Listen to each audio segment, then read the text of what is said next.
Então, pessoal, seguindo a parte 3, então, da nossa videoaula, eu gostaria de salientar, retomar, né, do final lá da parte 2, então, sobre as divisões sociais, a estratificação, no caso, né, ela constitui-se e ela varia de acordo, então, com uma escala de valores que uma sociedade estabelece como um requisito. A sociedade, ela cria e reconhece hierarquias que são artificiais e contextualizadas em espaços e tempos que fogem às determinações, então, biológicas. Como exemplo, então, nós temos o caso de dois alunos que podem ser membros, então, de uma mesma família, podem ser irmãos, né?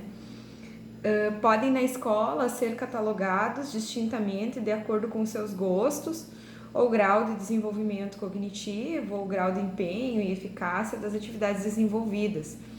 Especificamente, então, neste caso, né, no primeiro momento, Karl Marx reconheceu que a sociedade também se divide em duas grandes classes sociais, né? A dos trabalhadores e donos dos meios de produção. Mas além disso, então, Max Weber compreende, então, dentro dessas duas camadas, que temos que considerar o status, que é a posição que o indivíduo ocupa dentro da sociedade, e o papel social, as dinâmicas de cada um desses status. Cada um de nós tem vários status e vários papéis simultâneos, ou seja, desempenha diversos níveis sociais em suas interações. De acordo, então, com Weber, o aspecto econômico é apenas um dos fatores que implica na estratificação social e não é necessariamente o exclusivo. Não podemos compreender a educação escolar como um espaço de privilégios ou de peneira social.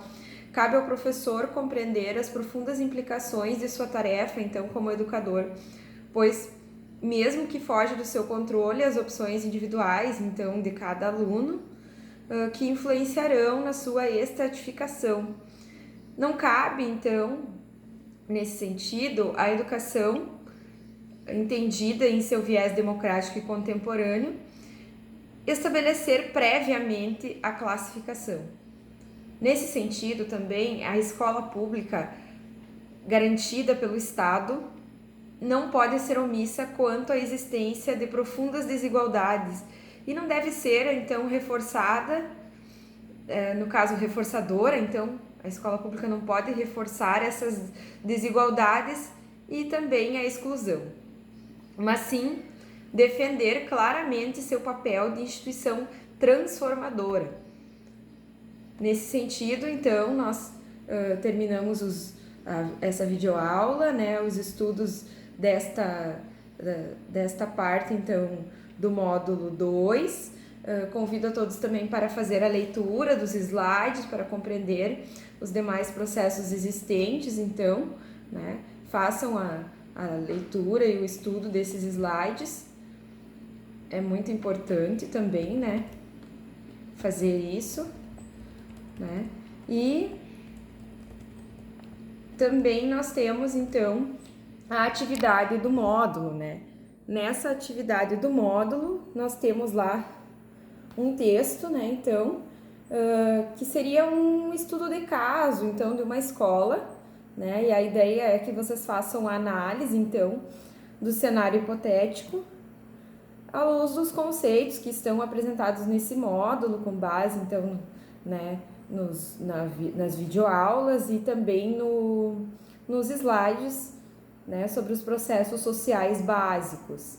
Então, a ideia é que vocês façam análise desse cenário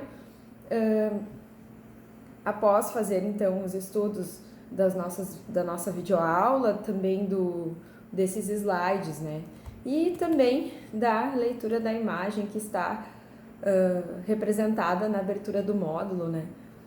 Sobre a escola, representada como uma grande máquina escolar pelo Francesco Tonucci, né? Então, a gente pode, nesse sentido, na escrita do texto, né, o que a gente espera? Que se faça, então, algum vínculo, né, alguma reflexão a partir desses conceitos que foram estudados, da base conceitual, do que é a sociologia da educação como processo cultural, das ideias que foram expostas, então, sobre a estratificação social, sobre o controle social, sobre esses processos sociais básicos, né, que são lá, estão representados também nos slides, né, interação, isolamento, contato, cooperação, competição, conflito, acomodação e assimilação. E nesse sentido, então, a partir desse cenário hipotético, tá? Eu vou ler ele aqui para vocês, mas ele está disposto ali então, né? A Escola de Educação Básica, Raio de Sol, ela atende pela manhã e à tarde alunos de um bairro de nível socioeconômico médio, embora receba numerosos alunos socialmente desfavorecidos de outras áreas. À noite, os alunos são predominantemente trabalhadores de baixa renda, enquanto as turmas do período noturno têm em média 45 alunos, as do matutino têm em média 40 alunos, e as poucas turmas do vespertino 40 alunos. Aliás, é a tradição na escola matricular mais alunos por turma, prevendo o abandono ao longo do ano. Sobretudo à noite, no início do quarto bimestre letivo, quando são conhecidos os resultados do segundo trimestre, os alunos alegam que desistem de estudar por se sentirem cansados e desmotivados. Em todos os turnos são constatados problemas de brigas entre grupos de rapazes. Já se registrou, então, alguns casos de gravidez inesperada de alunos adolescentes. No primeiro caso, a escola impõe sanções disciplinares e faz exortações à resolução pacífica dos conflitos. No segundo caso, considera o problema de fora do estabelecimento, que também lá fora deve ser tratado, então, pela sociedade em geral. Analise, então, esse cenário hipotético à luz dos conceitos apresentados neste módulo e faça a análise desse cenário, né?